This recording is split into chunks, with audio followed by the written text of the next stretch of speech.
Hello बच्चों, अच्छे हैं आप लोग? पढ़ाई चल रही है अच्छी? देखिए, केमिकल काइनेटिक्स में आगे कंटिन्यू करने जा रहा हूँ मैं। केमिकल काइनेटिक्स का जो आगे का पार्ट है रेट लॉ है। नेक्स्ट टॉपिक आप लोग कंटिन्यू कीजिएगा, rate law and rate law equation. Rate law क्या कहता है? Rate law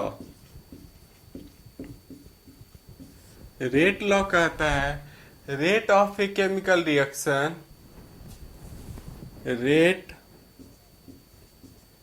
of a chemical reaction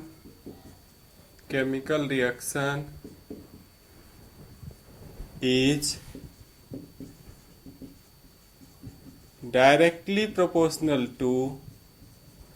directly proportional to concentration of reactant to its power. Power is calculated from experimental data. ये power कहाँ से आता है? Power is calculated from experimental data.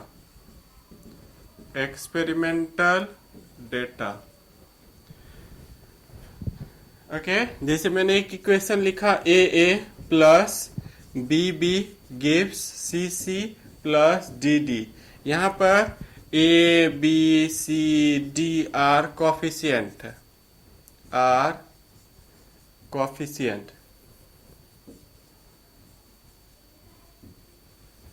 ये coefficient है। ओके, समझ पा रहे हैं? क्या कहता है? रेट लॉ कहता है rate of chemical reaction is directly proportional to concentration of reactant to its power. Power कहां से आएगा? तो पावर एक्सपेरिमेंटल डेटा से आएगा। पहले इस पार्ट को आप कॉपी कीजिए। रेट लॉ यही कहता है, रेट लॉ इंपॉर्टेंट है आपका, रेट लॉ इंपॉर्टेंट है। इस पार्ट को कॉपी कीजिए।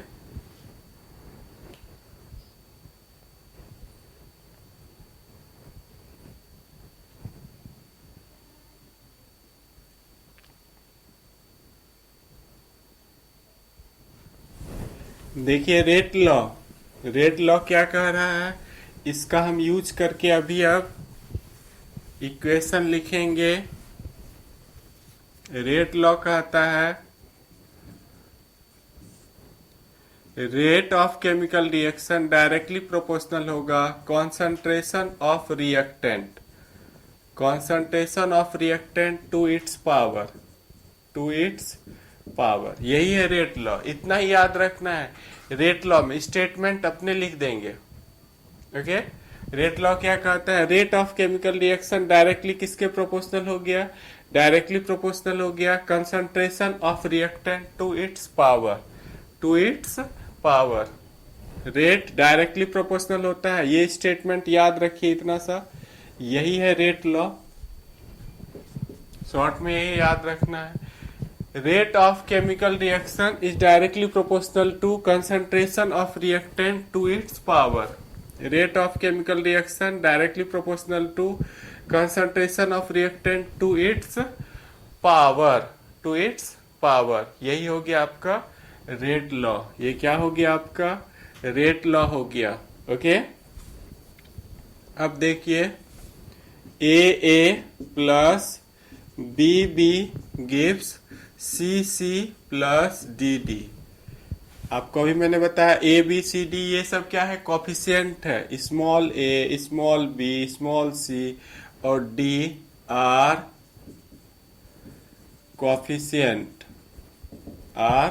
कोफिशिएंट है। इस रिएक्शन का रेट डायरेक्टली प्रोपोर्शनल होगा। रेट डायरेक्टली किसके प्रोपोर्शनल होगा? कॉन्सेंट्रेशन ऑफ ए पर power x, concentration of B power Y. ये रेट लॉ से आ रहा है। रेट लॉ कहता है रेट डायरेक्टली किसके प्रोपोर्शनल होगा? ये रिएक्टेंट, इधर वाला क्या है? रिएक्टेंट पर पावर के डायरेक्टली प्रोपोर्शनल होगा। रिएक्टेंट के कॉन्सेंट्रेशन के पावर। देखिए, रिएक्टेंट ए है, ए पर पावर एक्स, बी है रिएक्टेंट, बी पर पावर वाई। और यहां पर x may be equal to A, X may not be equal to A. ये ए के इक्वल भी हो सकता है x, और a के इक्वल नहीं भी हो सकता है। Similarly y may be equal to b, y may not be equal to b। y जो ये पावर है b के इक्वल भी हो सकता है और b के इक्वल नहीं भी हो सकता है। ओके, समझ पा रहे हैं आप? प्रोपोर्शनलिटी को हटा रहा हूं, देखिए रेट इक्वल टू हो गया k, a पर पावर x, b पर पावर y। इसी इक्वेशन को हम लोग बोलते हैं rate law equation.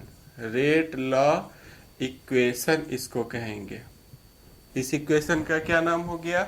Rate law equation, और रेट एक्सप्रेशन इक्वेशन, और डिफरेंशियल रेट इक्वेशन, इसका दूसरा भी नाम है differential rate equation.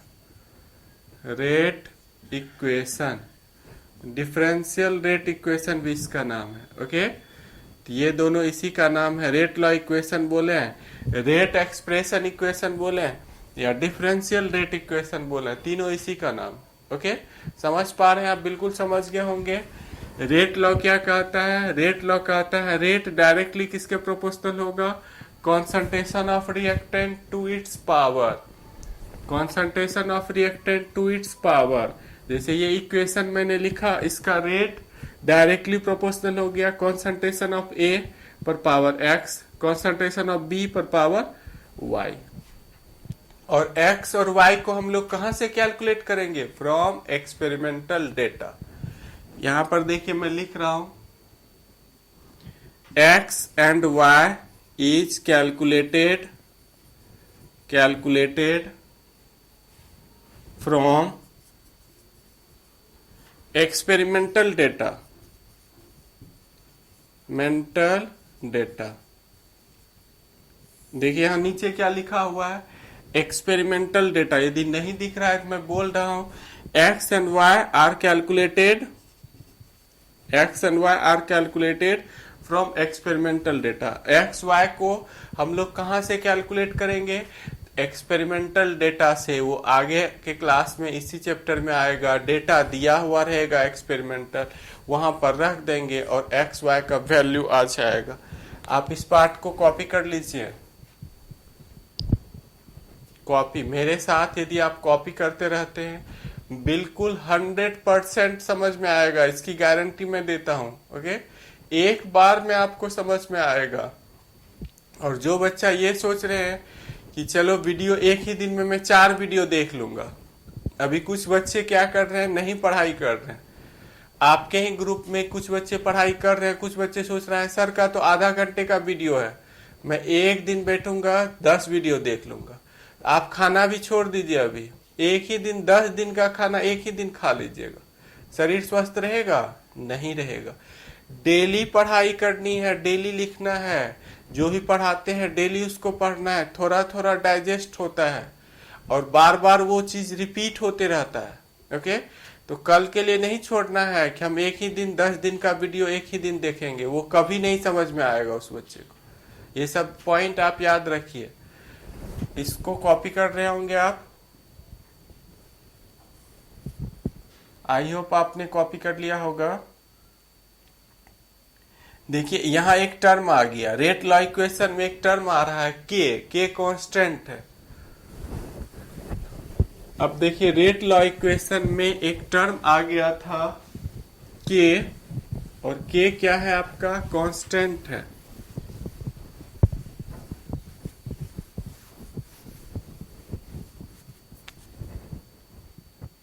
Rate equal to हमने लिखा था के, रेट इक्वल टू लिखा था के, ए पर पावर एक्स और बी पर पावर वाई। ये कौन सा इक्वेशन है?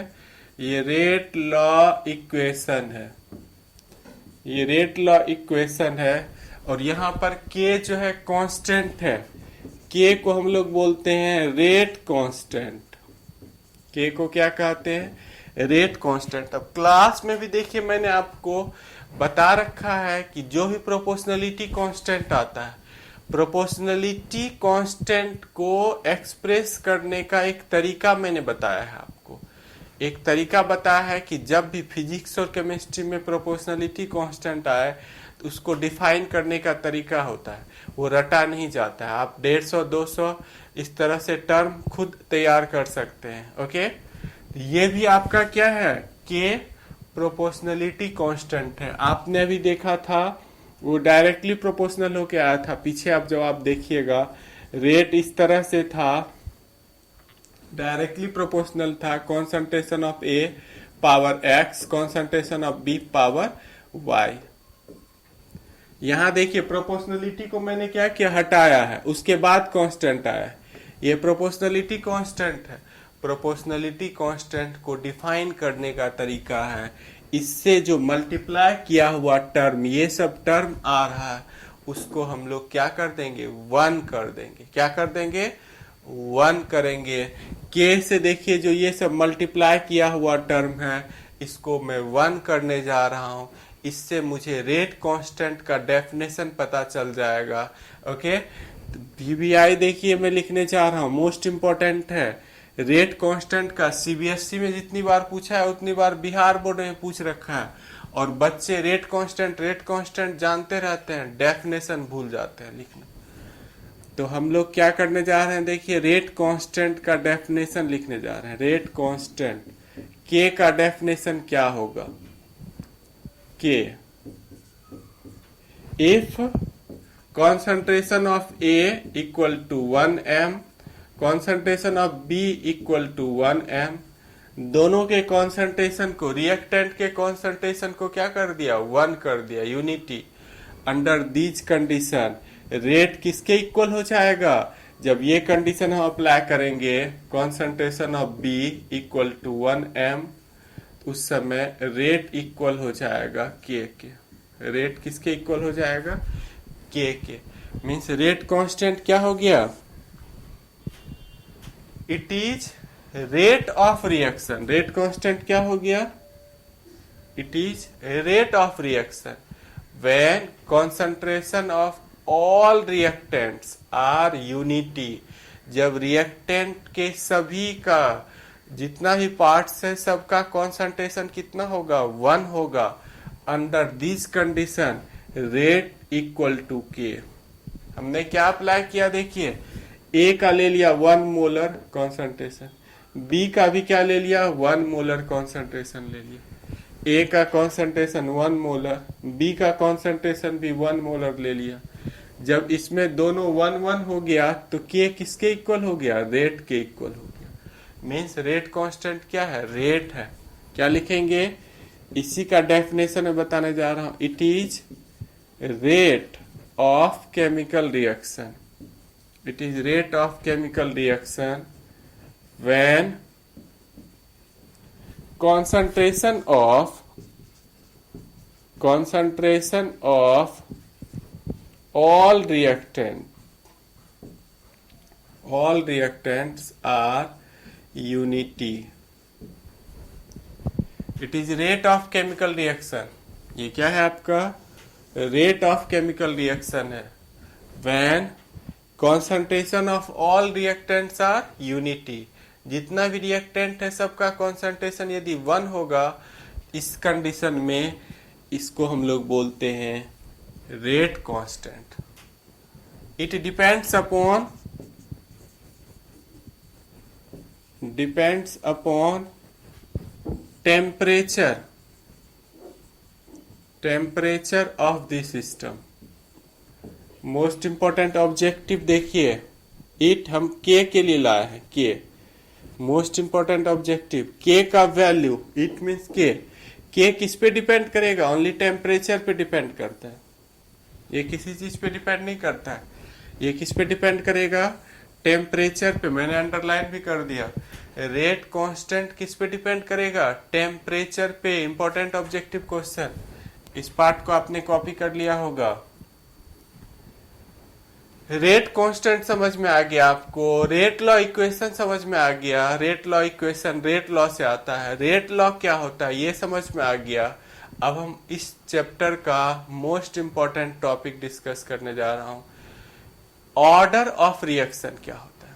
ओके, जो बोर्ड एग्जाम में कई बार पूछ रखा है ऑर्डर ऑफ रिएक्शन का डेफिनेशन। तो आप इस पार्ट को कॉपी कर लिए होंगे।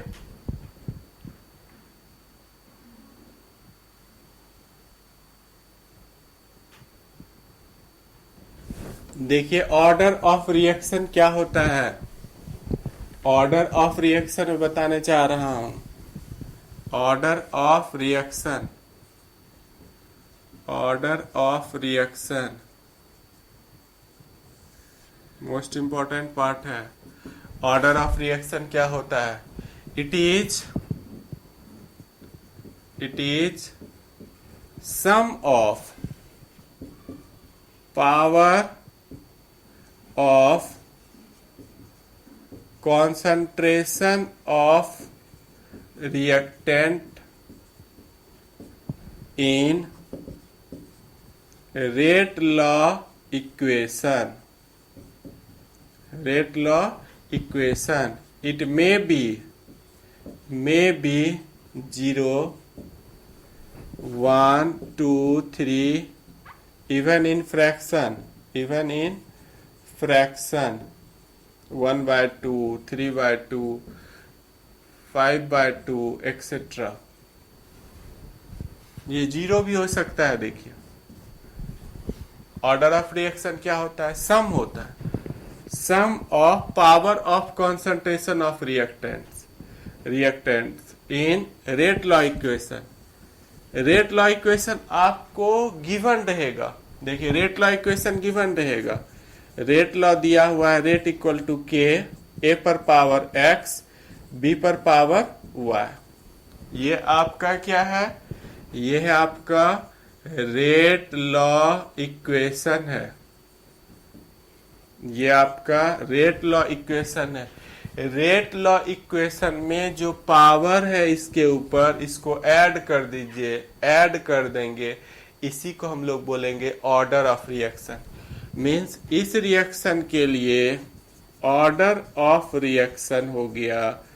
ऑर्डर ऑफ रिएक्शन, यहां पावर कितना है? ए पर एक्स, बी पर power y, x plus Y.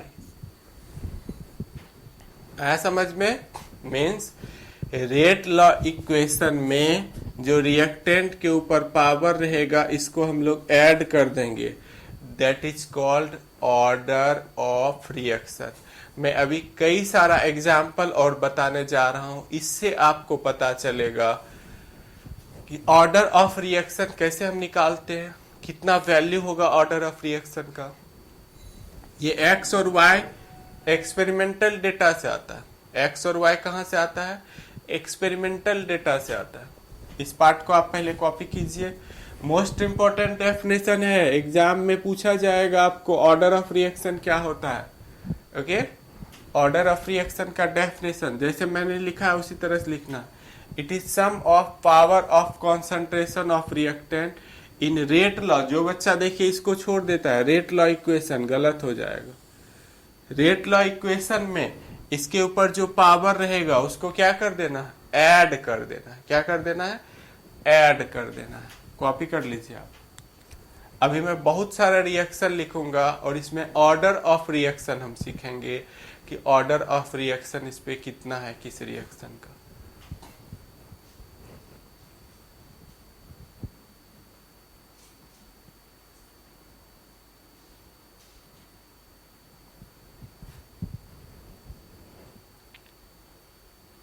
देखिए पूरा बोर्ड छोड़ने का मेरा मकसद यही होता है। जैसे यदि मैं इस तरह से खड़ा हो जाऊं तो आधा दिखेगा, आधा नहीं दिखेगा। पूरा बोर्ड में छोड़ देता हूं, आपको अच्छे से दिखे।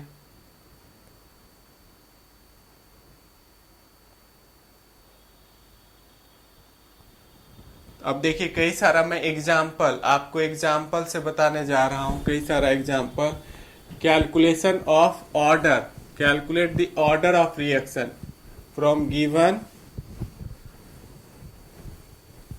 following equation।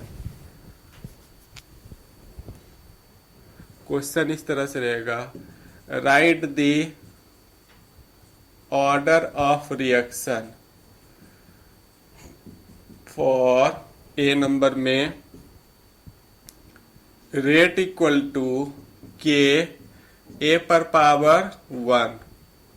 बी नंबर में rate equal to K A पर पावर 1 बी पर पावर 1। सी नंबर में rate equal to K A पर पावर 1 बी पर पावर 2। कैसे हम निकालेंगे? ए नंबर में देखिए, ए नंबर में रेट इक्वल टू क्या दिया हुआ है? के ए पर पावर 1। यहाँ पावर कितना है? 1 है। तो ये आपका फर्स्ट ऑर्डर रिएक्शन हो गया। इस रिएक्शन के लिए ऑर्डर ऑफ रिएक्शन क्या होगा? 1 हो जाएगा। ऑर्डर ऑफ रिएक्शन कितना हो गया? यदि ऑर्डर ऑफ रिएक्शन 1 है तो इसको हम लोग कहेंगे फर्स्ट ऑर्डर रिएक्शन। इसको क्या कहेंगे? First order reaction. समझ पा रहे हैं आप? इसके लिए देखिए ऑर्डर ऑफ रिएक्शन कितना हो जाएगा। इसके लिए ऑर्डर ऑफ रिएक्शन यहां पर लिख देता हूं, ऑर्डर ऑफ रिएक्शन इसके लिए कितना हो जाएगा? यहां पावर कितना है? 1 प्लस 1, 1 प्लस 1 क्या हो गया? सेकेंड ऑर्डर रिएक्शन हो गया, 2 हो गया। ऑर्डर ऑफ रिएक्शन कितना हो गया? 2 हो गया। इसके लिए बताइए ऑर्डर ऑफ रिएक्शन कितना होगा? इस पर पावर कितना है? 1 प्लस 2, ये थर्ड ऑर्डर रिएक्शन हो गया। इस रिएक्शन के लिए ऑर्डर ऑफ रिएक्शन कितना हो गया? 3। ऑर्डर ऑफ रिएक्शन कितना हो गया? 3। पावर को हम लोग क्या कर रहे हैं? ऐड कर रहे हैं। जो भी पावर रहेगा उसको हम लोग क्या करेंगे? ऐड कर देंगे। ओके, समझ गए होंगे आप लोग। मैंने देखिए 3 एग्जाम्पल से आपको समझाने की कोशिश किया। इस पर पावर 1 है, ऑर्डर ऑफ रिएक्शन 1 हो गया। इसको कहेंगे हम लोग फर्स्ट ऑर्डर रिएक्शन। इस पर पावर 1 है, इस पर पावर 1 है, दोनों को ऐड कर दिया, इसके लिए सेकेंड ऑर्डर रिएक्शन हो गया। इस पर पावर 1 है, इस पर पावर 2 है, दोनों को ऐड कर दिया, ये थर्ड ऑर्डर रिएक्शन हो गया। ओके,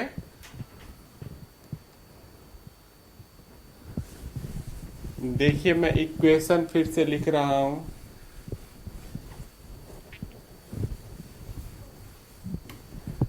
एक आपको रिएक्शन दिया हुआ है 2a plus b, 2a plus B gives c plus d। ये इक्वेशन दिया हुआ है। For this reaction, in this reaction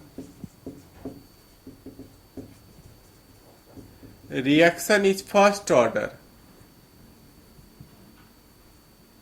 In this reaction is first order with respect to A के रेस्पेक्ट में। Reaction is second order, reaction is second order with respect to B. Question दे रहा है write the rate law equation, and write order of reaction, ये रहा question. क्या कह रहा है? इस रिएक्शन में रिएक्शन क्या है आपका? फर्स्ट ऑर्डर है। रिएक्शन क्या है? फर्स्ट ऑर्डर है विथ रेस्पेक्ट टू ए के रेस्पेक्ट में रिएक्शन फर्स्ट ऑर्डर है। Second order with respect to B, यहाँ ए लिखा हुआ है with respect to A, last में यहाँ पर जो मैं मिटा रहा हूं यहाँ ए लिखा हुआ है। क्या बोल रहा है? ए के रेस्पेक्ट में फर्स्ट ऑर्डर, ए के रेस्पेक्ट में कितना ऑर्डर है? First order. और बी के रेस्पेक्ट में कौन सा ऑर्डर है? Second order. कैसे लिखेंगे? रेट, ये ए पार्ट है, ये बी पार्ट है। ए पार्ट में देखिए लिख रहा हूं, रेट इक्वल टू होता है के, रेट इक्वल टू क्या होता है? के। ए के रेस्पेक्ट में कौन सा ऑर्डर है? First order. ए के रेस्पेक्ट में, यदि यहां नहीं दिख रहा है, ए के रेस्पेक्ट में फर्स्ट ऑर्डर, ओके, ए पर पावर 1 कर देंगे। ए के रेस्पेक्ट में फर्स्ट ऑर्डर है तो ए पर पावर 1। बी के रेस्पेक्ट में कौन सा ऑर्डर है? सेकेंड ऑर्डर है। बी के रेस्पेक्ट में सेकेंड ऑर्डर, तो बी पर पावर 2, बी पर पावर 2। इसी को हम लोग कहेंगे rate law equation, rate law equation. आ गया समझ में? ए के रेस्पेक्ट में यहाँ कौन सा ऑर्डर है? फर्स्ट ऑर्डर है। बी पर पावर कितना है? सेकेंड है। बी के रेस्पेक्ट में सेकेंड ऑर्डर हो गया।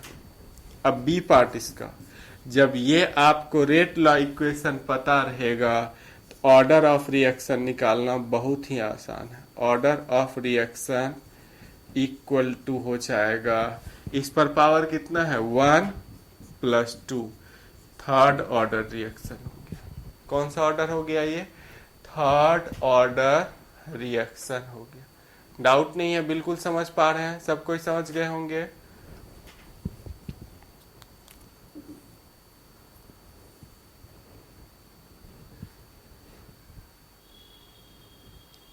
आप बिल्कुल ये इस टाइप का क्वेश्चन अब सॉल्व कर सकते हैं। सब बच्चों से इस टाइप का क्वेश्चन सॉल्व हो जाएगा।